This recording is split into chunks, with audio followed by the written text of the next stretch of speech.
When people talk about the strongest MLBB region in the world, one country always comes up first, the Philippines. World champions, legendary teams, insane players, but then comes the real question.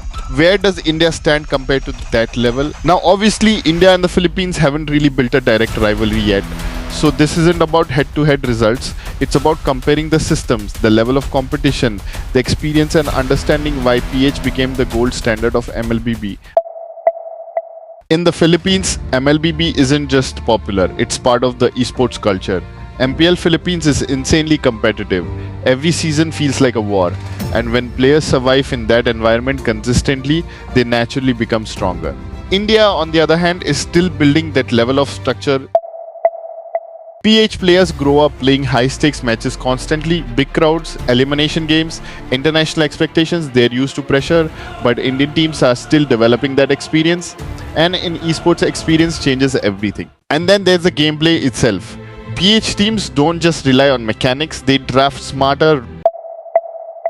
If you guys still remember the M7 finals, it was between Alter Ego and Aurora Gaming. And in that best of 7 series, Aurora Gaming completely dominated with a clean sweep, winning all 4 games back to back. But one of the biggest reasons behind that domination was the draft phase. Aurora kept banning in their comfort and power picks Freya, Hilda and Fanny again and again throughout the series, and Alter Ego never really found any answer, and Aurora used that draft advantage to overpower every single game. There, every pick usually has a purpose, every movement feels calculated. We found the angle. This is nasty. Yeah, but you know how I does this. The tech charge out Edward with a pullback on RB. And he gets the killing spree, but Edward gets shut down. GG push. Yeah, it's either a GG push or a sandwich play, but They will go for the concealed sandwich. yeah, they're going for it right away here. Oh no, James Banks! Okay, Tracy once again with the angle! Making sure he finds Shizu in a shutdown from Sean! Now on a killing spree, Chopskirt finds Lanzu, but then Snosha dancing around multiple members. Nova using the AOG, but it doesn't land onto anyone, and now he gets punished as well! MP the King finding more! KLVJ running away, but he could not stop the threat of the Sky Piercer just the same! And James Banks too! Last man standing no more as Twisted Minds sweep the series against the Hive!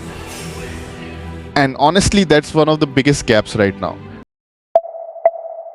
The Philippines also has something India is still chasing: international success. PH teams have already won on the biggest stages.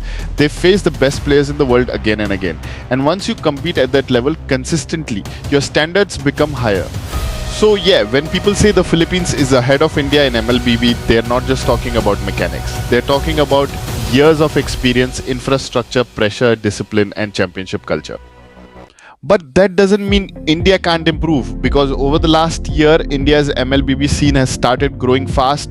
More competition, more ambition, more players trying to reach the international level, and eventually that growth is going to matter. So maybe the real question isn't, can India beat the Philippines right now? Maybe the better question is, how long until India can truly compete at that level? Let me know what you think. How big is the gap between India and PH right now, and what does India need most to catch up? If you enjoyed this video, make sure to hit that like and subscribe button. Don't forget to hype the video.